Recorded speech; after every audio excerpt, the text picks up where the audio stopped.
à tous, donc je reviens pour une nouvelle vidéo. Cette fois-ci on va faire un tour d'horizon de mon énorme pile à lire de bande dessinée. C'est parti.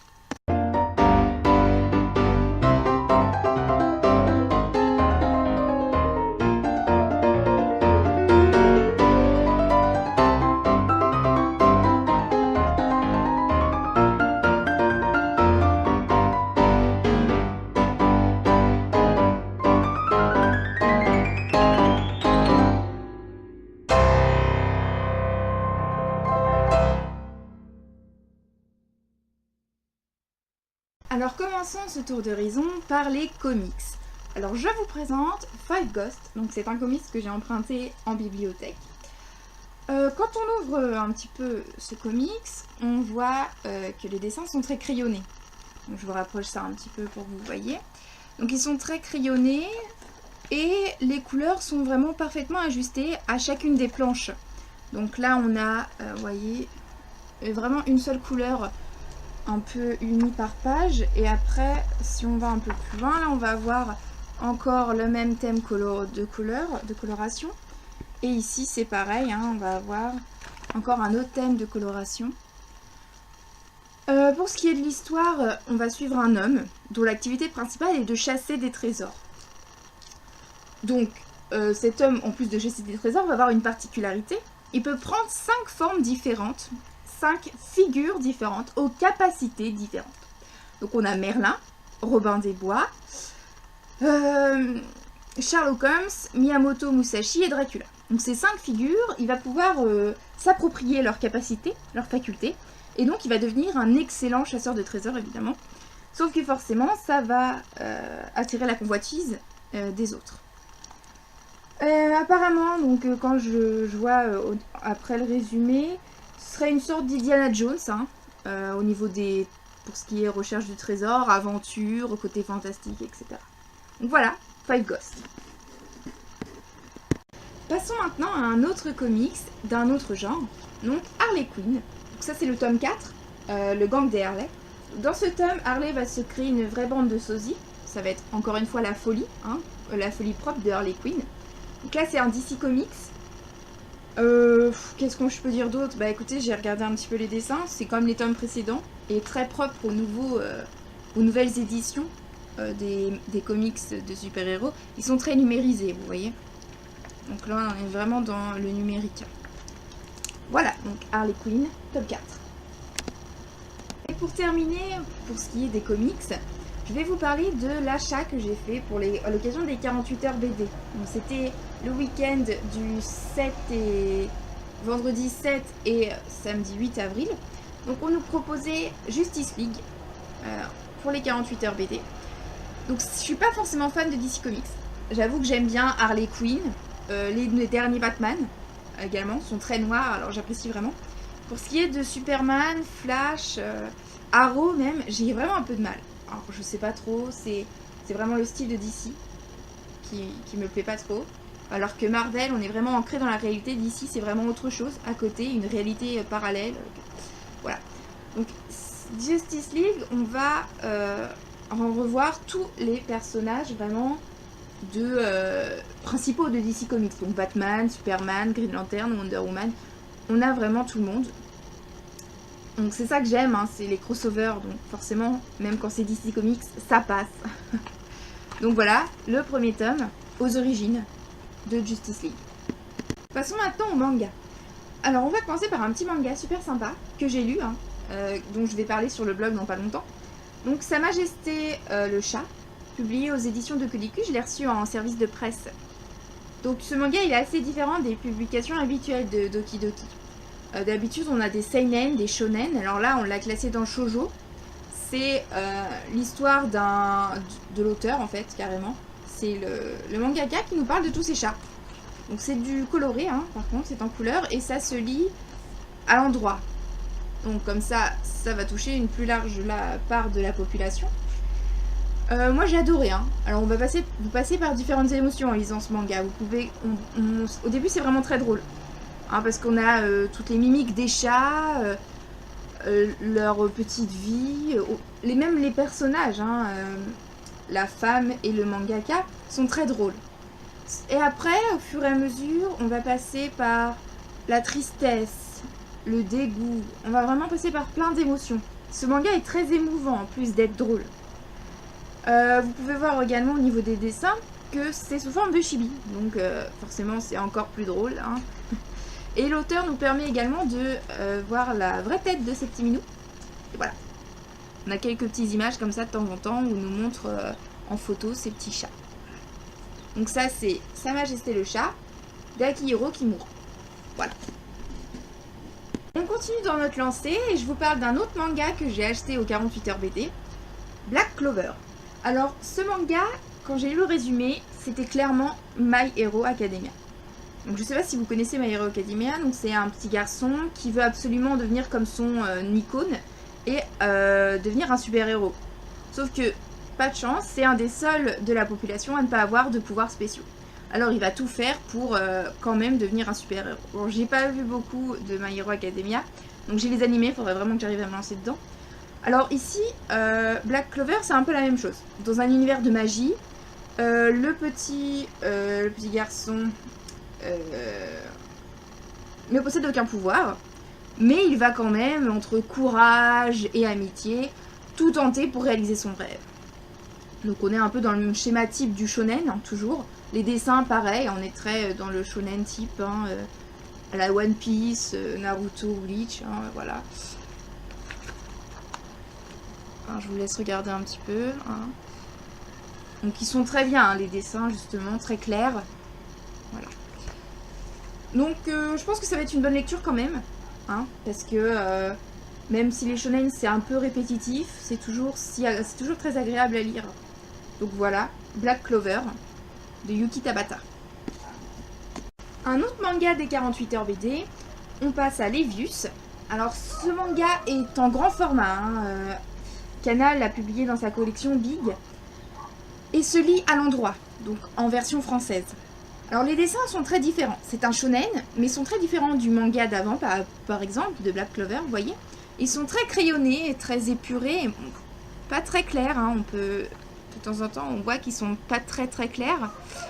Je pense que ce manga pourra être intéressant. Donc après, quand on lit juste le résumé, on se dit qu'on retombe dans le type du shonen de base. Parce que bon, alors voilà, dans le monde dans lequel évoluent les personnages, il y a un nouveau sport de combat qui apparaît, la boxe mécanique. Et le personnage principal va se découvrir de véritables aptitudes à ce jeu. Et là, on a la phrase qui choque, et si l'avenir de l'humanité dépendait de sa réussite. Ok. Donc là, on peut se demander en quoi vaincre dans un combat de boxe mécanique va sauver l'humanité. Enfin, on verra bien, hein, je vais le lire. Donc là... Mais je pense quand même que ça peut être sympa, parce que le manga semble assez noir. Hein. Donc ça semble vraiment être au niveau peut-être de la mafia ou de ce genre de choses. Bah voilà, c'est tout ce que j'avais à dire dessus. Donc Levius de... Karuhisa Nakata. Alors maintenant, un manga que j'ai emprunté en bibliothèque. Sans aller à l'école, je suis devenue mangaka. Alors j'ai vraiment hésité à le prendre celui-là parce que je me disais que c'était pas du tout mon genre de lecture. Même si un peu tout est mon genre de lecture. Alors, quand j'ai vu le petit bandeau là, je me suis dit bon allez tant pis on y va. Je l'ai pris. L'émouvante histoire vraie d'un enfant déscolarisé recommandée par Akira Toriyama. On le lit. Donc, à cause d'une enseignante un peu trop colérique, l'enfant Masamoto va carrément arrêter d'aller à l'école, il voudra plus y retourner, et va passer ses journées à recopier des dessins de Dragon Ball. D'où Akira Toriyama. Et de là, il va se découvrir une passion et devenir apparemment mangaka. Alors, quand je feuillete un petit peu les dessins, le manga, je pense que je vais passer par pas mal d'émotions. Hein. Alors j'ai vraiment hâte de le lire au final. Parce que on sent que ça va être quand même assez fort. Hein. Voilà. Donc sans aller à l'école, je suis devenue mangaka de Koichi Tanazolo. Pour la suite, on reste dans Dragon Ball. Et je vous parle du dernier sorti, Dragon Ball Super. Alors celui-là, on le connaît en animé, hein, il est sorti il y a quelques temps déjà. Alors moi j'avais commencé à le lire, en le regarder en animé, mais j'ai vite arrêté parce que toutes les semaines c'était un petit peu long à tenir, un petit peu difficile. Quand j'avais toutes mes activités à côté, c'était un peu chaud. Donc j'ai vu qu'il était sorti en manga, en papier, alors je l'ai acheté. Donc j'ai pas grand chose à dire dessus au final, hein, parce que c'est toujours Dragon Ball, on reste dans le même univers. Alors quand je l'aurai lu, je pourrais vous en dire un peu plus. Où je suis quand même impatiente de lire, forcément, c'est la suite du manga qui a quand même bercé mon enfance. Donc voilà, Dragon Ball Super, Akira Toriyama. Alors samedi 8 avril, je suis allée à Paris pour aller voir la pièce de théâtre pour laquelle j'étais invitée. Le jeu de l'amour et du hasard, c'est une pièce de théâtre de Marivaux qui a été remise au goût du jour. Voilà un peu de pub. Hein. Elle est excellente. Je vais d'ailleurs rédiger un article dessus sur le webzine The Working Girl avec la blogueuse La Pomme qui fait du rock. Alors, quand je suis allée à Paris, donc, je suis allée en librairie et j'ai craqué donc, pour le manga Dragon Ball Super, mais également pour une petite nouveauté, celui-ci, La vie en dol. Donc, j'ai craqué pour celui-là sans trop savoir l'histoire parce que c'est par l'auteur de ce chef-d'œuvre qui est Betum. Donc, je sais pas si vous connaissez Betum, mais c'est basé vraiment sur l'horreur. Donc, c'est vraiment de l'horreur, sur la stratégie. Donc, ce sont des personnes qui jouent à un jeu vidéo qui sont coincées sur une île, dont le système reproduit le système du jeu vidéo. C'est gore, hein, très dégoûtant, hein, je peux le dire, mais très addictif pour le coup. Et donc là, j'ai vraiment reconnu les dessins de l'auteur, très caractéristiques, hein, comme vous pouvez le voir. Et c'est un shonen, hein, comme on peut voir là. Donc là, je pense pas que ce sera comme Betum, stratégie, horreur, etc. Je pense que ça va être plutôt, comme je peux voir un peu tout ça, fantastique, combat, baston, voilà. Donc je suis vraiment impatiente de lire pour le coup, hein, donc je vous en parle bientôt sur le blog. Donc c'est La vie en dol de Dinya Inoue. La palle manga étant terminée, on passe à la palle bande dessinée basique. Et je vous parle de Luna. Donc emprunté en bibliothèque, je les ai tous pris, hein. Donc j'ai lu le tome 1 il y a quelques temps. J'avais adoré, donc je me suis dit que j'allais prendre la suite pour en parler carrément de la série entière sur le blog. Donc Luna, c'est une série jeunesse. Alors, ça va être de la fantasy. Donc comme vous pouvez le voir, c'est une indienne avec des pouvoirs particuliers qui va devoir se battre contre les forces obscures qui sont entrées en elle. Donc c'est une histoire assez poussée pour de la jeunesse, hein. C'est vraiment ce que j'apprécie dans la littérature jeunesse de ce type-là. C'est très poussé, une intrigue très intéressante, et les dessins sont pas mal du tout, hein. Donc voilà, Luna, de Chris et Karamidas. Avec la nouveauté BD, Rose. Alors cette série de BD va sortir en 3 tomes. Donc ça c'est le premier de la série. Alors, j'avais vu le marque-page quand je suis allée dans une librairie pour acheter des livres. Et ça me... Exactement la couverture de la BD. Alors forcément, quand je l'ai vue en bibliothèque, ça m'est revenu en mémoire et donc je l'ai emprunté. Donc selon le résumé, ça a l'air d'être une sorte de policier. Donc c'est pas vraiment un policier, c'est une jeune fille qui enquête sur les mystères de sa naissance. Donc en 3 tomes, c'est une série qui va donc se lire assez rapidement et qui aura une fin.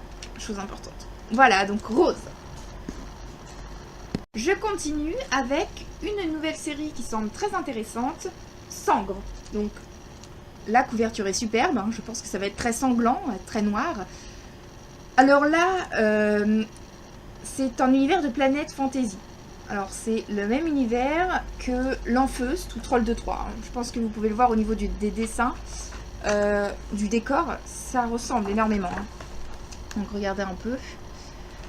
Alors là, ça va être une jeune fille, je pense que c'est celle-ci, qui veut accomplir sa vengeance en utilisant les différentes spécificités des civilisations qu'elle va visiter. Alors, super intéressant, hein. 8 tomes pour l'instant. Celui-ci c'est le premier, Sangre, la survivante. Voilà. Je vous parle maintenant d'une BD un peu particulière, dont j'ai déjà parlé sur le blog. J'ai parlé du tome 1, Echo. Echo, j'ai donc emprunté la suite parce que j'ai vraiment adoré, le tome 2 et le tome 3. Donc c'est une BD particulière dans le sens où on n'a pas vraiment des dessins avec des bulles, etc. Vous voyez, c'est plus à l'image d'un album. Cependant, on reste dans l'adulte, parce que c'est très noir. Je trouve pas d'autres adjectifs pour le qualifier. Ça semble assez gothique, on peut dire aussi. Très appréciable, j'ai adoré. Donc voilà, Echo, tome 2 et 3. Donc là je vais vous faire 4 BD un peu en fouillis parce que j'ai pas grand chose à dire dessus. Je pense que ce sont des BD dont je pourrais parler une fois que je les aurai lus. Donc Les Pieds Bandés, c'est une BD chinoise. Voilà. La Petite Mort, qui semble assez drôle, je pense. Et Le Cœur Enclume, et puis une autre encore après, qui est le genre de BD que j'aime beaucoup lire, hein, même s'il n'y a pas de résumé. Vous voyez, ce sont des petites BD avec des petites histoires. Voilà. Et enfin, L'Héritage d'Emily. Donc ça a l'air d'être une BD d'une série plus importante. Je pense que ça va être un petit peu mystérieux, hein, mystère au niveau des châteaux, etc. Donc voilà. Alors là, je vais vous parler du deuxième tome d'une BD qui a été l'objet d'un coup de cœur sur le blog, Madame, une vie de chat. Donc là, je vous parle du deuxième tome, Madame, un temps de chien. Alors ça, c'est une BD très très humoristique que l'on lit comme ça, d'une traite, avec le sourire jusqu'aux oreilles. Alors je suis très impatiente de la lire, donc c'est de la boîte à bulles avec qui je suis en partenariat. Je vous la conseille vraiment pour le coup, hein, parce que même sans la lire, je sais que ça va être exceptionnel, vu que j'ai lu le premier tome, ce premier opus. Donc Madame, un temps de chien. Il me reste donc à vous parler de 3 BD que j'ai achetées au 48 heures BD, les 3 dernières. Donc je vais vous parler de La Quête des Willan, le tome 1. Alors, je l'ai prise sans peur, hein, parce que j'ai lu le tome 1 en roman. Parce que c'est un roman à la base de Pierre Bottero. Je pense que le tome 1 en BD va être exactement la même chose, hein. Ça va être juste l'adaptation en BD, on n'aura pas de nouveautés ou quoi que ce soit. Donc je suis quand même impatiente de la lire, parce que les adaptations sont toujours intéressantes. Voilà. Donc La Quête des Willan. Ensuite, Mes Cops. Bon, là c'est pas compliqué, c'est de la BD jeunesse basique, avec les petites histoires pour une planche, hein. Donc un peu du comic strip. Voilà. Mes Cops, BD jeunesse basique. Et enfin, Cœur Cerise. Alors celle-là, j'étais toujours en bibliothèque en train de chercher les premiers tomes parce que c'est un roman à la base. Parce qu'on n'a pas tome 1, tome 2, etc. Il faut réussir à trouver Cœur Cerise, c'est le tome 1, il y en a d'autres, c'est pas les tomes 1. Enfin, c'est un peu le bazar pour cette série. Alors je la connais vite fait de vue. Je me suis dit que lire la BD pouvait être une très bonne approche. Alors j'ai été assez déçue de BD adaptation de romans jeunesse, notamment au niveau de La vie compliquée de Léa Olivier. Celle-ci j'avais complètement détesté. Alors après peut-être que ça va être différent, hein, donc j'ai hâte de la lire pour vous dire ce que j'en pense. Voilà, donc Cœur Cerise. Voilà, j'ai fait le tour de ma palle BD. Je vous retrouve pour une prochaine vidéo. À bientôt!